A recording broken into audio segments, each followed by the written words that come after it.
어떤 사람이 이 세상에서 제일 복된 사람일까요? 세상 사람들은 나름대로 세상에서 제일 복된 것을 정의하고 있잖아요.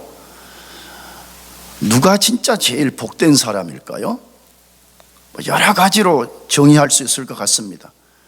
그러나 성경의 관점에서 혹은 하나님의 관점에서 볼 때 가장 복된 사람은 예수님과 친밀한 사람입니다.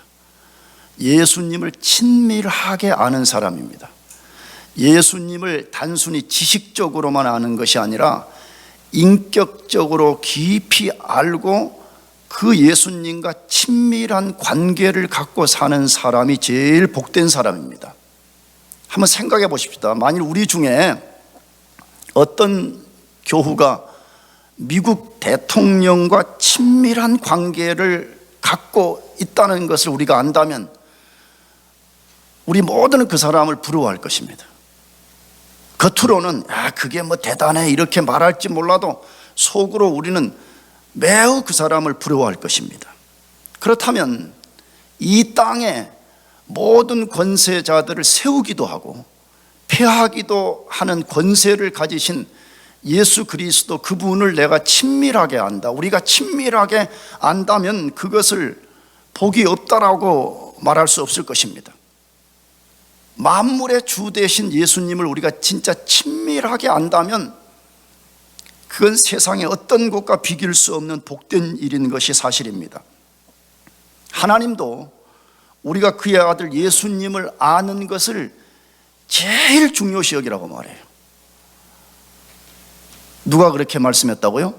하나님이 그렇게 말씀했어요. 하나님이 우리 삶에 제일 중요한 것은 그의 아들 예수 그리스도를 아는 것이라고 말합니다. 그래서 잠언 성경 4장 7절 9절에도 그것을 말씀하는데 같이 읽어보겠습니다. 지혜가 제일이니 지혜를 얻으라. 내가 얻은 모든 것을 가지고 명철을 얻을지니라. 그를 높이라. 그리하면 그가 너를 높이 들리라. 만일 그를 품으면 그가 너를 영화롭게 하리라. 그가 아름다운 관을 내 머리에 두겠고 영화로운 면류관을 내게 주리라 하셨느니라. 아멘. 자, 이 말씀은 그냥 단순하게 무슨 뜻이에요? 만일 어떤 사람이 지혜를 얻고 그 지혜를 높인다면 그 지혜가 그 사람을 얼마나 영화롭게 할 것인지를 다룬 말씀입니다. 지혜를 얻어라. 그리고 그 지혜를 너희가 높여라. 그러면 그 지혜가 너를 영화롭게 만들어 줄 것이라 라고 말씀했습니다. 자, 그러면 이제 질문이 생기는 거죠. 여기서 말하는 지혜는 도대체 뭘 말하냐는 것입니다. 우리는 보통 지혜 그러면 세상적 관점에서 지혜를 정의합니다. 똑똑하고 머리 좋은 것을 말합니다. 그것도 전혀 틀린 것 같지는 않아요. 그러나 성경에서 지혜를 말한, 특별히 잠언에서의 지혜는 1차적으로 하나님의 관점에서 삶을 바라보는 것을 말합니다. 누구 관점에서요? 하나님의 관점에서 우리 자신과 타인과 세상의 모든 이치를 하나님의 관점에서 바라보는 것을 지혜라고 말합니다. 그래서 이 지혜시에 해당하는 잠언, 전도서 이런 것들은 다 그 관점으로 말해요. 지혜가 뭐냐 말하면 단순 똑똑함이 아니에요. 우리가 알지만 단순 똑똑함으로 말하면 이 세상에 우리보다 똑똑한 사람들이 얼마나 많아요. 자기 지혜를 발휘해서 돈도 잘 벌고 세상의 명예와 권력을 손에 넣는 사람이 얼마나 많아요. 그걸로 성경을 읽으면 지혜가 뭔지를 못 알아차리는 것이에요. 성경이 말하는 지혜는 하나님의 관점에서 모든 것을 바라보는, 다시 말해 해석해내는 것을 지혜라고 말해요. 그런데 이 지혜에 더 깊은 뜻을 담고 있어요. 그 지혜는 예수 그리스도를 가리킵니다. 처음 이런 말씀을 들으면 아이고 너무 이거 확대해서 해석하는 거 아닌가 이렇게 생각할 수가 있습니다. 그러나 잠언서의 지혜가 예수 그리스도를 가리킨다는 근거는 뭐냐 그러면 이 잠언서를 보게 되면 지혜가 만물을 창조했다 이렇게 말해요. 우리는 이 만물을 예수 그리스도가 창조한 것을 믿습니다. 아멘이죠. 그러면 그 논리대로 하게 되면 잠언의 지혜가 만물을 창조했다 그러면 그 지혜는 누구를 가리키는 것이에요? 예수 그리스도를 가리키는 거죠. 그러면 예수 그리스도를 가리킨다는 또 하나의 근거는 뭐냐 그러면 잠언서의 지혜를 전부 다 의인화해서 소개했다는 거예요. 의인화, 지혜는 추상명사잖아요. 근데 그것을 사람화시켜서 말했다는 거예요. 그래서 지시대명사가 전부 다가 그가, 그를 이렇게 표현했다는 것이에요. 그러므로 잠언서에 말하는 지혜는 예수 그리스도를 말하는 것입니다. 그러므로 예수님을 잘 알고 예수님을 자기 삶의 제일로 두는 사람은 예수님 그분이 그 사람을 영화롭게 만들어 준다는 거예요. 믿으시기 바랍니다. 그래서 예수님 아는 것이 최고예요. 그래서 예수님 아는 것이 제일 복된 것입니다. 예수님도 그 사실을 직접 말씀했습니다. 요한복음 17장 3절에서 말씀했는데 이 말씀은 우리가 한 100번도 더 인용했습니다. 같이 읽어보겠습니다. 시작.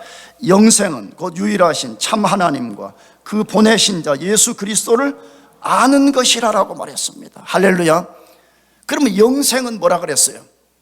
영생은 문자적으로는 영원히 사는 것입니다.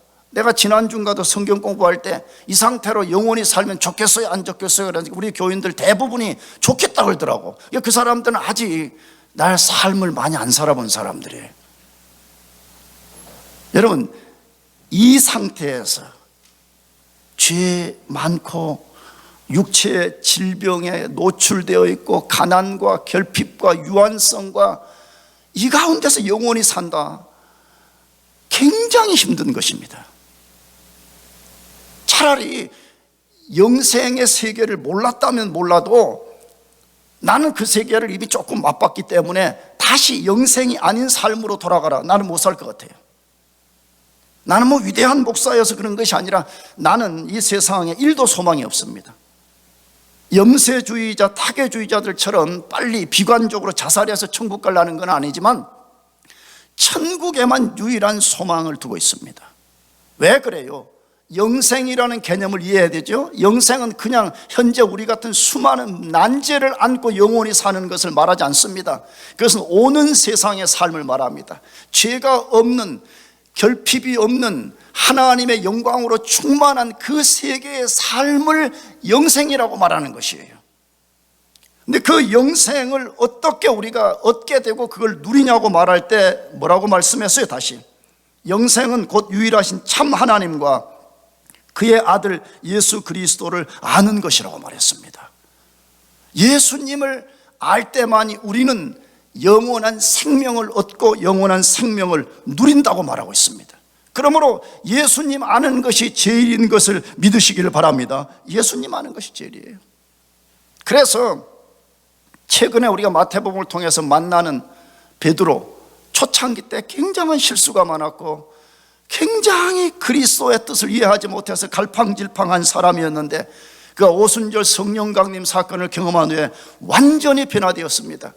그래서 그의 생애 마지막에 그가 베드로후서를 썼는데 그 베드로후서 3장 18절에서도 예수님을 친밀히 아는 것이 제일이라고 말해요.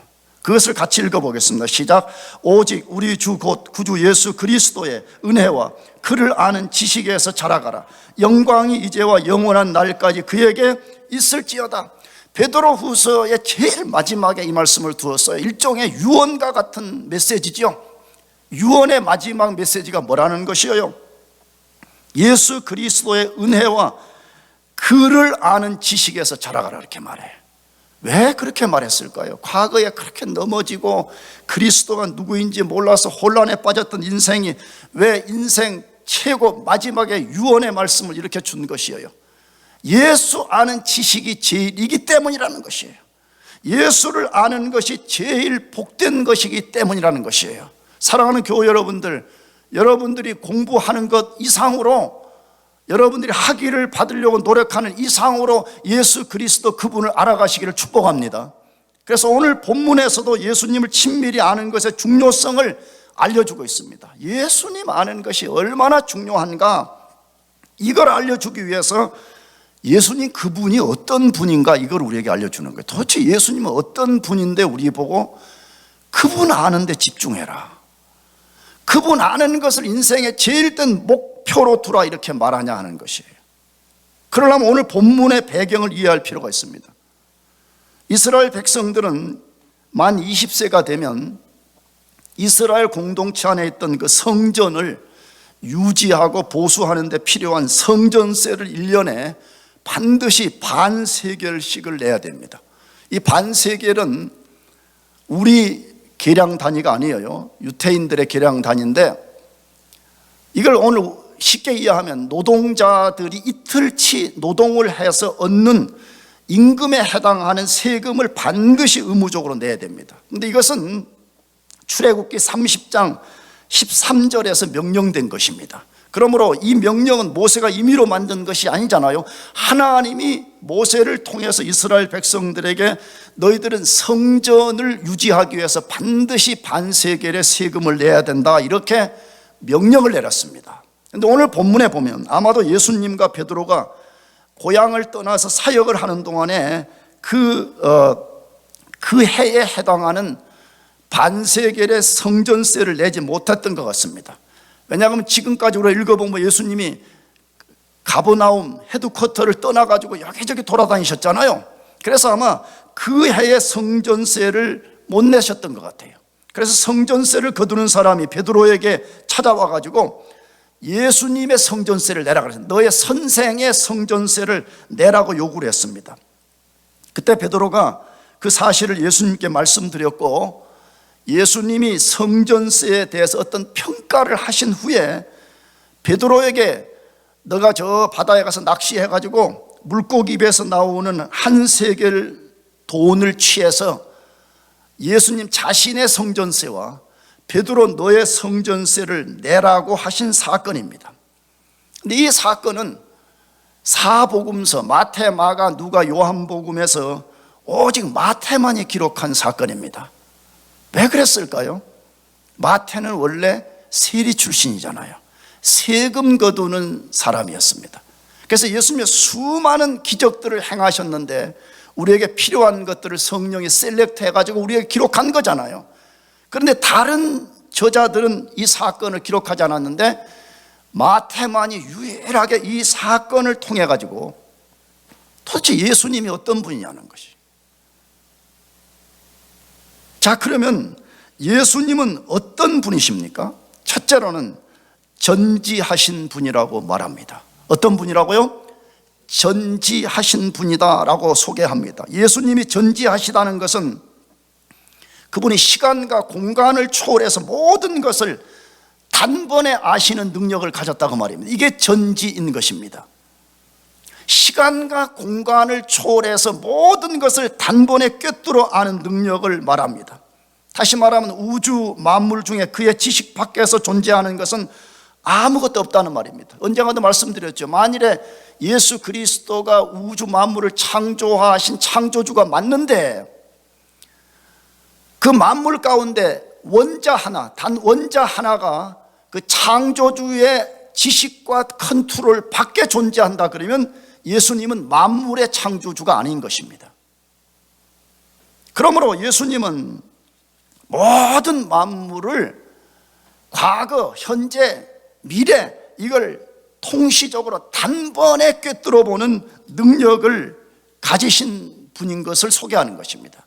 그 사실을 마태는 오늘 본문 17장 24절에서 25절로 그것을 소개합니다. 다시 두 절을 읽어보겠습니다. 시작. 가버나움에 이르니 반세겔 받는 자들이 베드로에게 나와 이르되 너의 선생은 반세겔을 내지 아니하느냐? 이르되 내신다 하고 집에 들어가니 예수께서 먼저 이르시되 시몬아 내 생각은 어떠하냐? 세상 임금들이 누구에게 관세와 국세를 받느냐? 자기 아들에게냐 타인에게냐라고 되어 있습니다. 자, 이 말씀의 배경이 뭔지를 이해하는 것이 필요합니다. 도대체 이 말씀과 예수님이 전지하시다는 것은 무슨 관계가 있냐는 것입니다. 이 말씀의 배경은 다시 뭐죠? 성전세를 거두는 사람이 베드로에게 너의 선생이 성전세를 내지 않았다고 했을 때 베드로가 결기에 차가지고 아마 이렇게 말한 것 같아요. 베드로가 굉장히 좀 거친 사람이었던 것 같아요. 그거 내가 당장 내겠다고 큰 소리를 뻥 쳐놓고, 그 후에 예수님이 계신 집 안으로 들어가서 예수님에게 성전세를 우리가 안 내가지고 지금 성전세를 거두는 세리가 찾아와가지고 돈 내라고 난리 법석입니다, 그 말을 하려고 하는데, 그 말을 아직 꺼내지 않아요. 그걸 말하려고 예수님께 찾아갔는데 본문에 뭐라고 되어 있어요? 예수님이 베드로가 말하기도 전에 먼저 세금에 관한 말씀을 꺼내셨더라, 이렇게 되어 있습니다. 무엇을 보여주는 내용이에요? 예수님이 시공간을 초월하여 모든 것을 알고 계시는 것을 보여줍니다. 왜 그렇지요? 지금 예수님 분명히 성전세를 거두는 사람과 베드로가 대화하는 장소에 같이 있지 않았습니다. 분명히 떨어져 있었습니다. 근데 예수님이 베드로가 와서 말하기도 전에 너 쉽게 말하면 이런 거죠. 너 지금 밖에서 성전세 거두는 사람하고 지금 우리 성전세 문제 가지고 대화했지? 이 말과 같은 거지요. 무엇을 보여주는 것이에요? 예수 그리스도가 전지하다는 것을 이 사건을 통해서 보여주는 것이죠. 자, 그러면 우리가 질문해 봐야 돼요. 어떻게 예수님은 모든 것을 정확히 아는 전지한 능력을 갖고 계시냐는 것이에요. 우리 인간은 그게 불가능합니다. 우리 인간은 딱 지금 똑딱하는 1초에 우리가 여기만 볼 수밖에 없고, 여기만 우리가 어떤 것을 어느 정도 아는 거지 시공간을 초월해서 우리가 알 수가 없잖아요. 근데 예수님은 어떻게 시공간을 초월해서 모든 것을 정확하게 꿰뚫어 보시는 능력을 가졌냐는 거예요. 뭐 때문이에요? 여러분, 예수님이 하나님이십니다. 예수님이 하나님이시기 때문에 그것이 가능한 것입니다. 믿으시기 바랍니다. 여러분, 예수님은 그냥 단순한 인간이 아니에요. 물론 인간으로 오셨지만 예수님은 하나님의 아들, 곧 하나님이십니다. 예수님이 이 땅에 계실 때 인성과 신성을 함께 가지셨습니다. 우리처럼 인성, 이 몸을 가진 입장에서는 전지하지 못했지만 신성의 부분에 있어서는 당연히 전지한 능력을 가지셨습니다. 그래서 시공간을 초월하여 모든 것을 꿰뚫어 보시는 것입니다. 우리는 이미 마태복음에서 예수님이 그런 분이신 증거를 여러 번 우리가 공부했습니다. 그런데 오늘 두 가지 사건만 소개하려고 그래요. 첫째로는 마태복음 9장 1절에서 8절의 사건인데, 이 말씀을 성경에 띄우지는 않겠어요. 잘 들어만 봐보세요. 이 사건의 내용은 뭐냐 그러면, 한 마을에 어떤 중풍병자가 있었어요. 그래서 그 친구들이 중풍병자를 침상에 이렇게 눕혀가지고 침상을 들고 예수님께로 나왔어요. 예수님이 그 모습을 보고 그들의 믿음이 얼마나 강력한 건지를 보고 예수님이 그들의 그 중풍병자를 향해서 내 죄 사함을 받았느니라고 선언을 해버렸어요. 그런데 그때 예수님의 태클을 걸려고 쫓아다녔던 서기관들이 마음속으로 이렇게 말했다고 해요. 이 사람이 신성을 모독하는도다, 이렇게 말했다는 거예요. 쉽게 말하면 불경한 인간이구만. 저거 어떻게 하나님만이 죄를 사할 수가 있는데 자기가 하나님인 양 인간의 죄를 사한다고 말하지, 이걸 마음속으로 말했다는 거예요. 그들이 입 밖으로 막 투덜거리고 말하는 것이 아니라 마음속으로 말했다는 거예요. 그런데 예수님이 그 다음 절에 뭐라고 돼 있냐? 그 생각을 아시고 가라사대 어찌하여 마음에 악한 생각을 하느냐라고 반문했다라고 되어 있습니다. 뭘 보여주죠? 예수님은 우리 인간의 모든 생각을 꿰뚫어 본다는 거예요. 믿으시기 바랍니다. 예수님이 알지 못하는 것은 아무것도 없습니다. 여러분, 우리가 얼마나 무지하고 얼마나 우리가 믿음 없는 인생이냐 그러면, 우리 평상시 때는 되게 괜찮은 것처럼 막 우리 자신을 되게 뽐내고 삽니다. 근데 인생에 어려움이 확 찾아와가지고 뭐가 내 마음대로 안 되면 그때부터 이제 무슨 생각을 하냐 그러면, 하나님은 내 상황을 모르실 거야, 지금 내가 얼마나 어려움 중에 있는지를 모르실 거야, 이렇게 생각하면서 하나님께 투덜거리기 시작합니다. 아닙니다. 하나님은 우리의 모든 것을 알고 계십니다. 아멘. 심지어 말도 하지 않았어요. 그냥 마음속으로 말한 것까지 예수님은 다 꿰뚫어 보고 계신다라고 말씀하고 있습니다. 그러므로 삶이 어려워서 뭐가 문제가 해결 안 되면 불평하면 안 됩니다. 우리 히브리서 지난 금요일에 공부했죠? 삶의 고난과 어려움을 왜 하나님이 허락하신다고요? 우리 자신이 어떤 사람인가를 드러내게 만드는 시간이라고 말씀드렸잖아요. 여러분, 고난 자체가 우리를 만드는 게 아니에요. 고난이 찾아왔을 때 우리가 어떤 사람인가가 드러나게 되어요. 그래서 진짜 믿음 있는 사람은 고난 중에서도 불평하지 않고 오히려 나의 모든 것을 알고 계시는 예수 그리스도를 의지하게 되는 것이에요.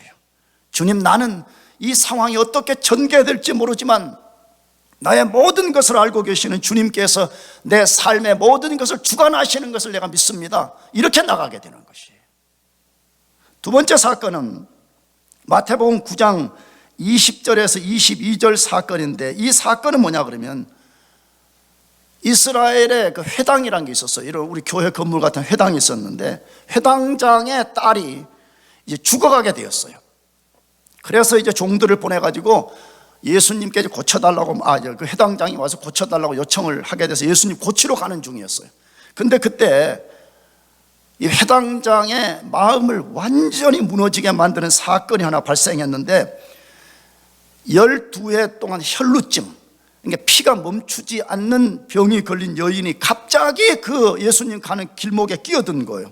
사람들이 막 몰려들었던 것 같아요. 이 본문을 보게 되면 그때에 이 12년 혈루증 앓는 여인이 예수님의 겉옷을 뒤에서 살짝 만졌다고 되어 있어요. 물론 문자적으로 이렇게 되어 있지 않지만 정말 예수님도 모를 거라고 생각하고 이 여인이 예수님의 겉옷에 손을 대었는데, 갑자기 예수님이 누가 내 옷에 손을 대었느냐 이렇게 말했어요.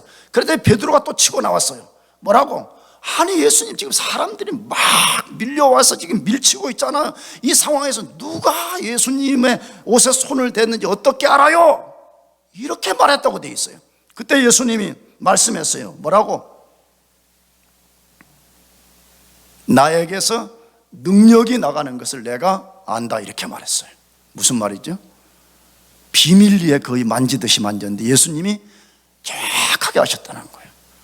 누가 정확하게 안 거죠. 그 여인도 일부러 그걸 고백하도록 그렇게 말씀하신 것이죠. 정확하게 누가 자기의 겉옷을 만지셨는가를 정확하게 알았더라, 그렇게 되어 있습니다. 예수님이 우리 삶에 모르시는 것이 하나도 없습니다.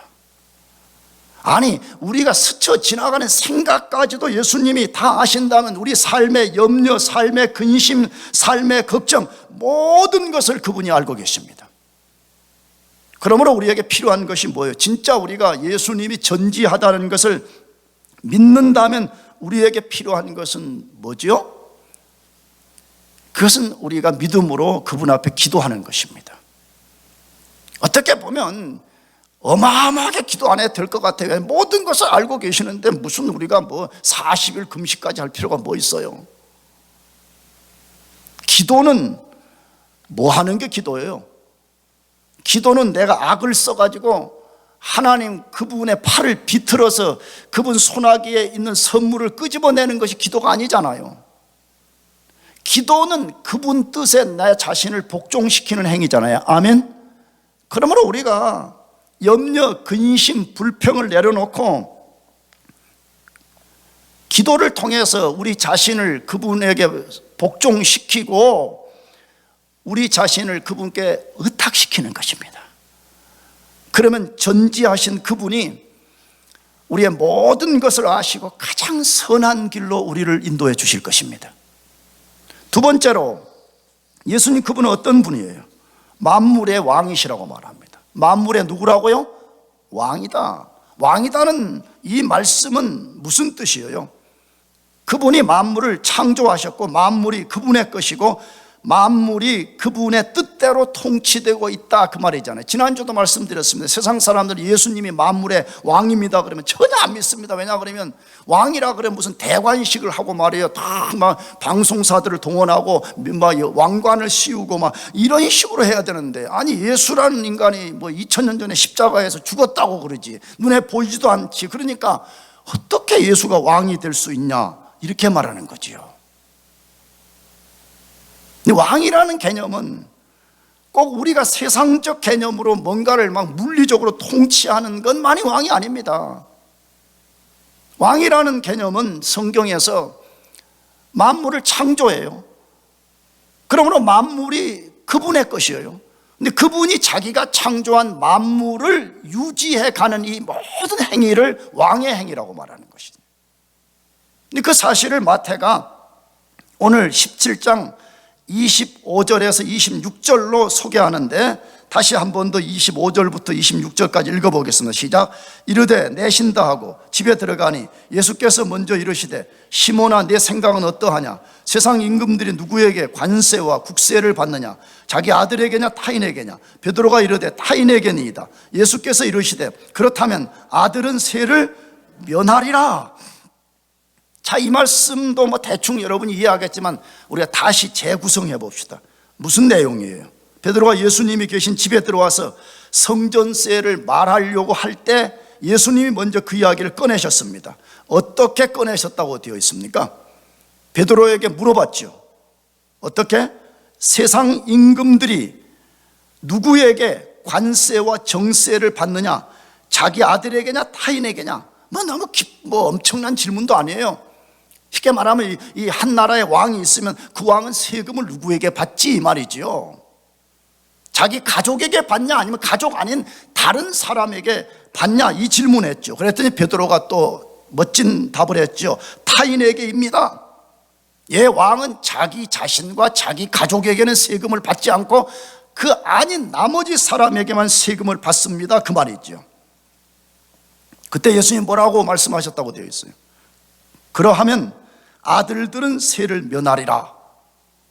아들들은 세금 낼 필요 없다 이 말이죠. 이 속에 무슨 말씀 들어있어요? 나는 하나님의 아들이다. 나는 만왕의 왕이다. 나가서 나를 구주로 믿고 나와 연합되어 나와 형제되어 있는 너희들은 성전세 낼 필요 없다 지금 그 말이죠. 왜 성전세 낼 필요가 없는 것이에요? 성전은 하나님께 속한 것이고 성전의 본래 기능은 예수님 보여주는 것입니다. 아멘이죠? 예수님 보여주려고 성전이라는 그림자를 만든 거잖아요. 그러므로 예수님 자신 때문에 성전이 존재한 것인데 이제는 예수님 자신이 이 땅에 왔기 때문에 너희는 따로 성전세 낼 필요 없다 이 말이잖아요. 심지어 나도 그걸 낼 필요 없다 예수님이 이렇게 말씀했어요. 그러면 이 말씀 속에 핵심이 뭐라고요? 예수님 자신이 선언하는 거예요. 뭐라고? 나는 만왕의 왕이라는 것이에요. 나는 만물의 주라는 것이에요. 나는 모든 것을 창조했을 뿐만 아니라 그 모든 것을 주관하는 사람이다 지금 그 말이죠. 사실입니다. 엄밀히 말해서 예수님은 성전세를 낼 필요도 없고 자신이 창조한 만물의 어떤 것에도 복종할 필요가 없었습니다. 그럼에도 불구하고 성전세를 내라 말씀하셨고 성전세를 낸 것으로 우리가 추론할 수가 있죠. 그러면 예수님은 성전세를 낼 필요 없다 그래 놓고 왜 성전세를 베드로 보고 가서 내라 그렇게 했다고 되어 있어요. 그것을 마태복음 17장 27절 상반절에 밝혔습니다. 읽어보겠습니다. 그러나 우리가 저희로 오해케 하지 않기 위하여라고 되어 있습니다. 왜 성전세 내라고 했다고요? 우리가 저희로 오해케 하지 않기 위하여라 되어 있습니다. 무슨 뜻일까요? 우리가 이미 공부했지만 예수님을 사람들이 거의 이해하지 못했습니다. 제자들도 오순절 성령 강림 사건 전까지는 거의 이해하지 못했습니다. 그렇다면 성전세를 거두는 사람들, 좀 더 확대하면 그 성전과 관계된 일을 하는 모든 사람들, 예수님이 누구인지를 전혀 이해하지 못했습니다. 만일에 예수님이 나는 성전세를 낼 필요가 없다고 선언하고 성전세를 안 내게 되면 어떤 오해를 살 수 있다는 것이에요. 그 대적자들이 그렇지 예수는 사이비 종교의 교주이고 하나님을 대적하는 자이기 때문에 저가 성전세를 내지 않는 것은 불경한 죄다, 참남한 죄를 범하는 것이다라고 고발할 것이 뻔했다는 것이에요.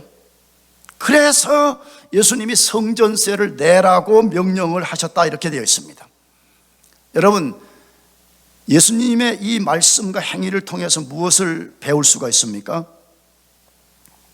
진리 문제가 아니라면, 본질의 문제가 아니라면 우리가 예수님처럼 합리적 타협을 할 수 있어야 됩니다.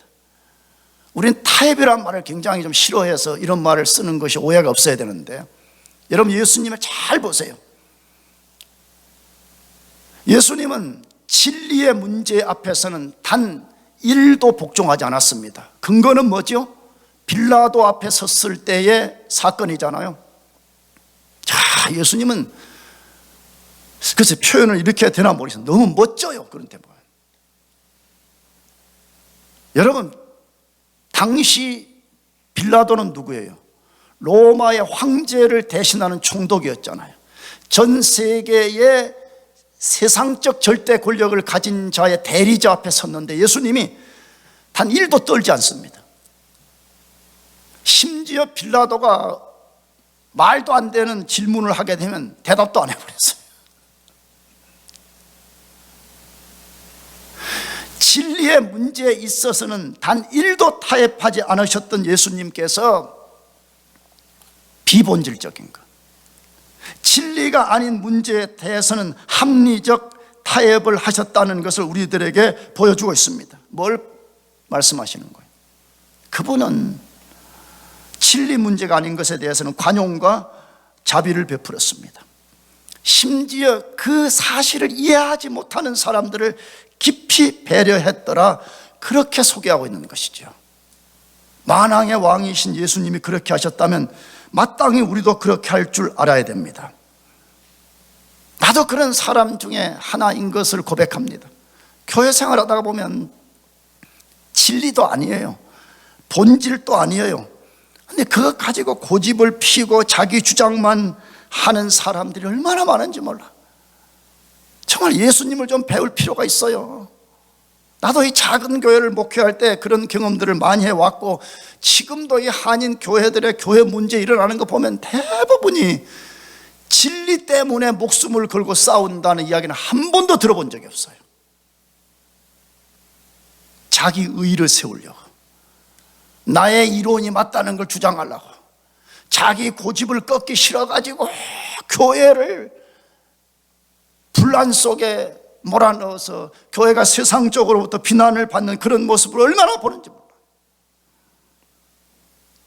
여러분, 그런 태도는 자기 의로움을 세우기 위해서 하나님의 의를 깨뜨리는 행위인 것입니다. 우리는 만왕의 왕이신 예수님이 어떻게 하셨는지를 함께 배워갑시다. 아멘. 그래서 위대한 교부라는 말은 그 사도들을 통해서 가르침을 받은 사람 혹은 그들의 영향을 통해서 배운 사람을 말하는데, 그 위대한 교부 중에 한 사람이 어거스틴이라는 사람이 있습니다. 여러분도 들으셨을 거예요. 어거스틴은 우리 개혁교회와 로만 캐톨릭에 엄청난 영향을 준 신학자였죠. 근데 이 사람이 그 당시에 교회의 분열상을 바라보면서 이런 말을 했습니다. 본질에는 일치를, 비본질에는 자유를, 모든 일에는 관용하라. 여러분, 우리가 본질, 진리에 관계된 것에 있어서는 우리 모든 일치를 만들어내야 됩니다. 아멘이죠? 그러나 진리가 아닌 것, 본질이 아닌 것, 그걸 일치를 만들기 위해서 상대방을 업신여기고 자기 주장을 펴는 것은 그건 매우 어리석은 행위라는 것이. 다시, 본질에는 일치를, 비본질에는 자유를, 모든 일에는 관용하라. 그래서 어떤 사람들은 모든 일에 관용하라 이 말을 모든 일에 사랑하라 이렇게도 번역하는 사람들이 있어요. 사랑하는 교우 여러분들, 예수님이 만왕의 왕이신 것을 배워가시길 바랍니다. 마지막 세 번째로, 예수님 어떤 분이시라고 말씀해요? 그분은 전능한 분이라고 말씀합니다. 그는 전능하신 분이라고 말씀합니다. 예수님은 모든 것을 꿰뚫어 보시는 분일 뿐만 아니라 만물의 주된 왕이십니다. 자, 그런데 예수님이 전지해요. 만물의 왕이세요. 근데 만일에 이 상태로만 예수님이 속성을 갖고 있다 그러면 많은 문제가 발생할 것 같습니다. 어떤 문제죠? 예수님 우리 자신과 세상의 모든 일에 대해서는 잘 알고 왕권을 가지고 있어요. 그런데 문제는 실제로 우리 문제와 세상의 문제를 컨트롤할 능력이 없다. 그러면 예수님의 전지성, 예수님의 킹십은 굉장한 문제를 야기할 수밖에 없습니다. 그런데 놀라운 사실은 마태는 예수님은 전지하실 뿐만 아니라 그분은 전능하다고 소개하고 있습니다. 그것이 어디에 나옵니까? 마태복음 17장 27절 마지막인데 같이 읽어보겠습니다. 시작. 그러나 우리가 그들이 실족지 않게 하기 위하여 네가 바다에 가서 낚시를 던져 먼저 오르는 고기를 가져 입을 열면 돈 한 세겔을 얻을 것이니 가져다가 나와 너를 위하여 주라 하시니라. 아멘. 예수님이 그 문제를 해결하는 궁극적 명령을 뭐라고 했어요? 베드로에게 바다에 가서 낚시를 해가지고 그 첫 번째 고기가 올라올 것인데 그 고기의 입을 열면 거기서 한 세겔의 돈이 나올 것이다. 그것을 가져다가 너 것과 내 것의 성전세를 내라 라고 말씀하셨습니다. 세상 사람들의 눈에 보면 말도 안 되는 명령이죠. 그렇잖아요. 어쩌면 이런 사건들 때문에 세상 사람들은 성경을 허구라고 말하는지 몰라요. 그런 데는 뭐 성경 이웃을 사랑하라 뭐 이런 말이 있어서 내가 좀 성경 좀 읽어보려고 그러고 예수 좀 믿어보려고 그랬는데 그 마태복음을 읽어보니까 무슨 예수라는 분이 자기 제자에게 가고 바다에 가 낚시를 해가지고 첫 번째 올라오는 고기의 입을 열면 거기 한 세겔의 돈이 있을 건데 그걸 취해다가 성전세를 내라. 이러니까 기독교가 거짓말이라니. 이러니까 기독교가 말하는 성경 자체가 허구다. 이렇게 말하는 사람들이 있습니다.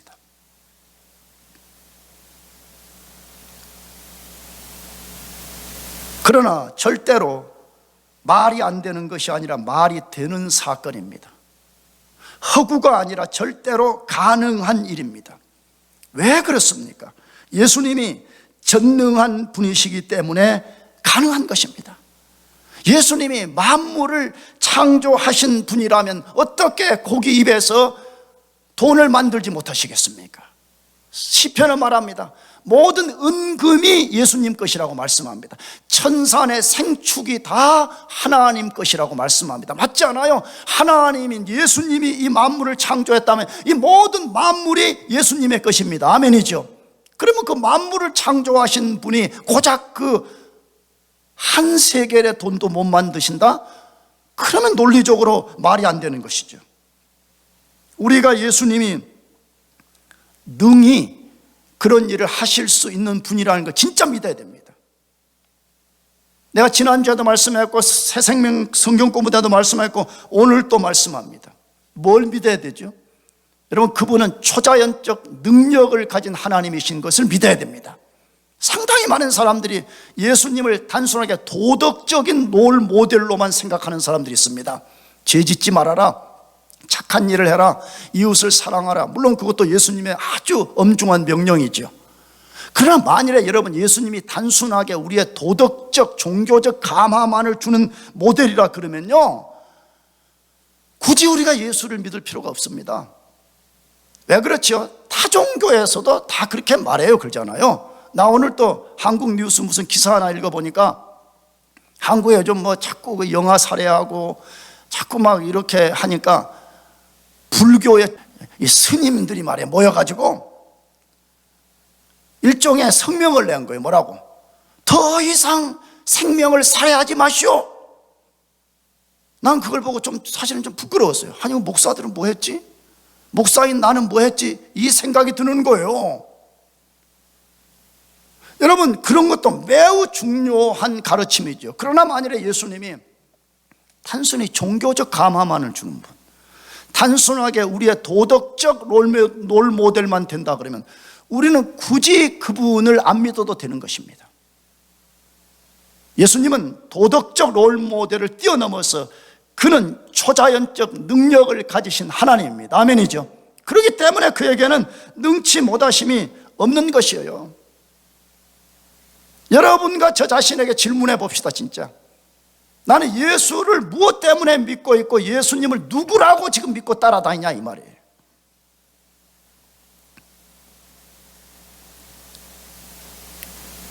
제가 어떤 사람의 간증을 하나 들었습니다. 근데 그 사람의 아버지가 그 아들 예수 믿는 것이 너무나 못마땅해가지고 하루는 그 아들에게 이렇게 말했다 그래요. 야, 너는 예수가 무리로 걸었다는 것을 믿느냐?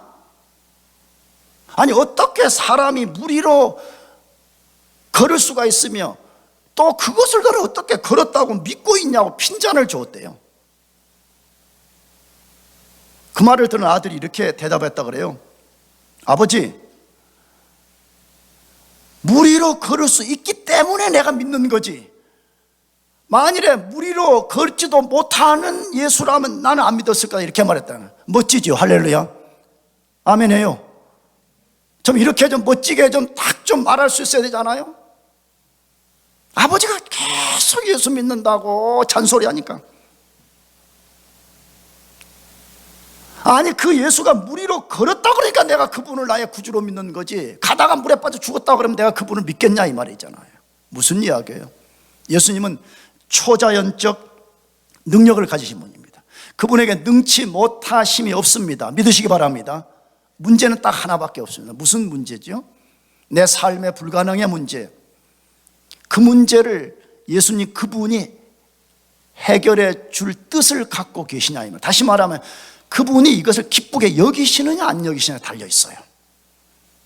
그분이 내 문제를 해결해 주기를 그분이 결정하신다 그러면, 기쁘게 여기신다 그러면 우리 삶에 불가능은 없습니다. 왜 그렇죠? 초자연적 능력을 가지신 그분께서 우리 문제를 해결해 주실 것이기 때문에 그렇습니다. 성경을 깊이 생각해 봐요. 너무 예수님이 멋지고 전능하십니다. 나는 이 본문을 보면서 이런 생각이 들었어요. 만일에 예수님이 베드로 보고 그냥 이렇게 말했어요. 야 베드로야, 바다에 가가지고 낚시를 해라. 그래서 그 중에 뭐 아마 어떤 고기를 입을 열면 거기 한 세겔이 나올 거다. 그러면 성전세를 내라 그랬으면 베드로는 거의 죽을 맛이었을 거예요. 왜 그러죠? 하루 종일 낚시해가지고 올라오는 고기마다 입을 뭐 해봐야 돼요? 열어봐야 되잖아요. 근데 예수님이 탁 말씀했어요. 뭐라고? 몇 번째 올라오는 고기? 첫 번째 올라오는 고기 딱 정확하게 말씀했어요. 그 딱 입을 열었을 때 거기 말씀 그대로 한 세겔의 돈이 그 속에 있었어요. 예수님은 전지하시고요, 예수님은 우리 상황을 정확하게 알 것이고요, 예수님은 우리가 그를 의지하고 나올 때 능히 그 문제를 해결할 수 있는 능력을 가지신 분입니다. 여러분 그분을 믿고 의지하고 여러분의 삶을 그분께 온전히 의탁해서 살기를 축복합니다. 기도하겠습니다.